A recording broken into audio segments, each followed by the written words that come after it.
For our final presentation, please welcome an expert in corporate social responsibility, Bronwyn Reid, to the stage. Bronwyn successfully started and ran 2 award-winning businesses in regional Queensland, and her latest venture, small company Big Business, will be her third. Bronwyn's businesses have supplied to national and international companies and all levels of government for almost 20 years. Please welcome Bronwyn to the stage.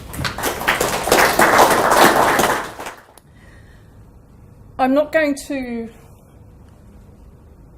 do a lot of, the 50% I'm going to get to a little bit later. I'm not going to go through all this because I'm on a very strict timeline of 10 minutes and Katra will chase me if I go over time. So will I. Okay. What I am about, I work in the space between big businesses and small businesses. I formerly would work mostly with small businesses who want to work with big business but don't understand how they work. But now I'm finding that I do a lot of work with big businesses who want to fulfil their corporate social responsibility obligations but have not a fact about how small businesses think or work or operate. So that's the space that I work in. Last year, at the end of last year, I actually wrote a book and published it about exactly that topic, about that disconnect between small business and large business. So what am I going to talk about today? I'm going to throw a lot of acronyms at you this evening, so I hope you're all paying attention and you haven't had too many of those free drinks yet. Okay? First thing I'm going to talk about is corporate social responsibility. I'm not going to spend too much time on that. Then I'm going to move on to a concept that has actually grown out of corporate social responsibility and grown out of some recent research called Total Societal Impact, or TSI. Well, there you go, have a quick look at how that impacts on your total shareholder return. I'm sure you all know about that one.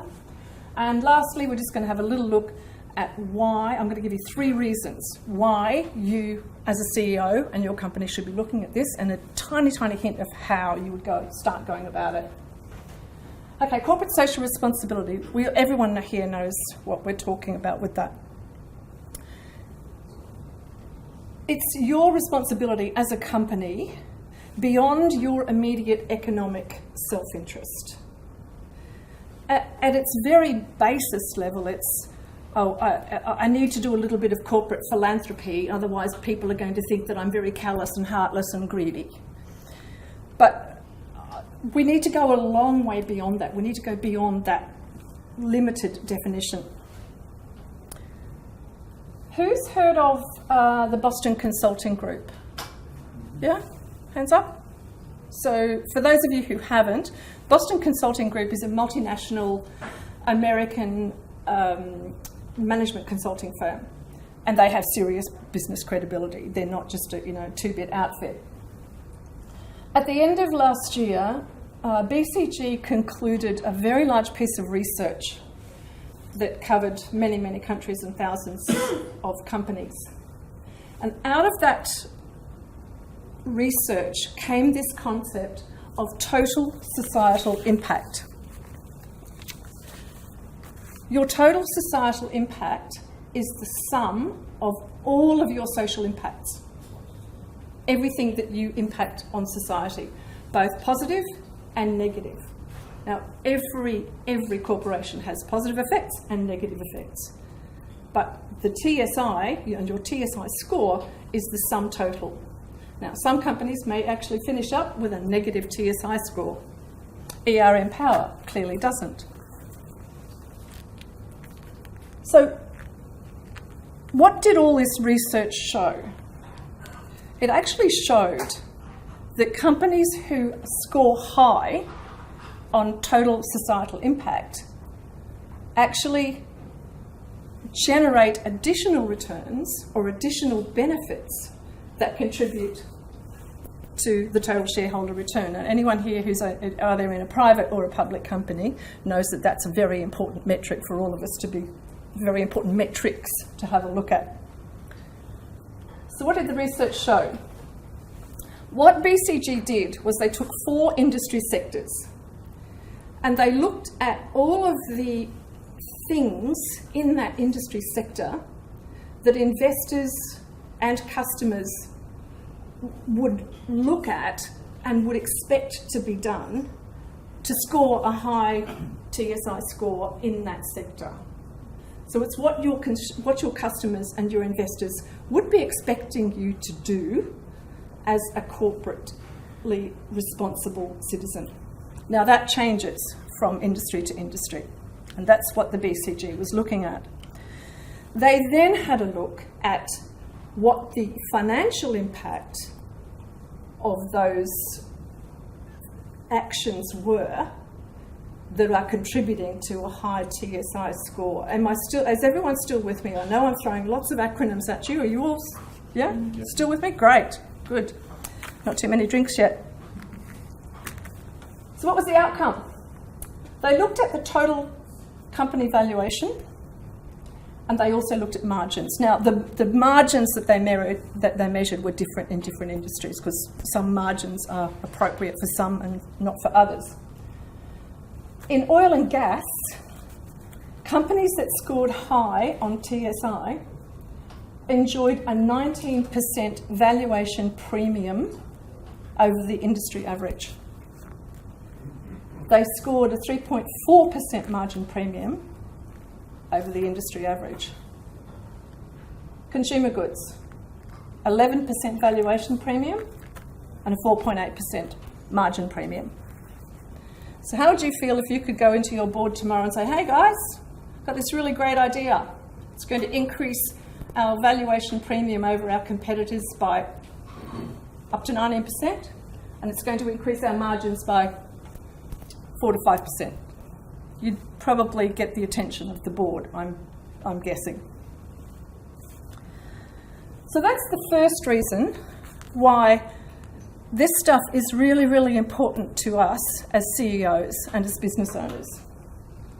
Here's the second reason. Your investors. Your investors are looking at you, and they're looking at what you do, and they're looking at how you do it. Whoops, one back. At the moment, globally, there are 38 trillion US dollars invested in socially responsible investments. Now that represents 25% of global financial assets. In Australia, New Zealand and Europe, that percentage is closer to 50% than 25%.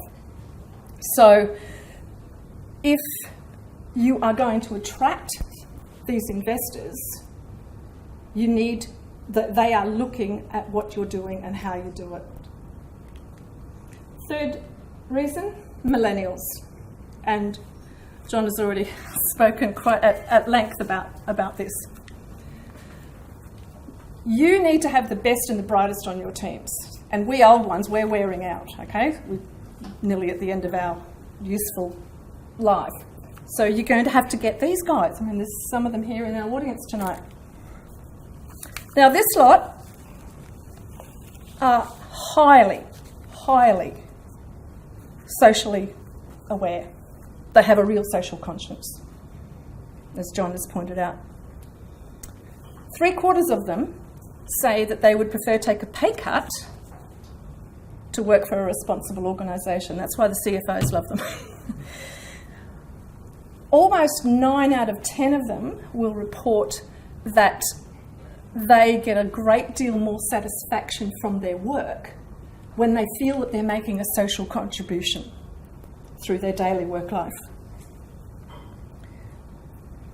So you need these people, and they are not going to stay with you. They're not going to come to you or stay with you if your concept of corporate social responsibility remains as a couple of nice policies on the wall in the foyer. That simply is not going to wash with this lot. So, question, how do you go about this? Answer, not easy. The main key to this is communication. We've got two lots of reporting happening. We've got financial reporting, and we've got our environment, social, governance reporting. Now, these two groups of people speak completely different languages. They don't understand each other.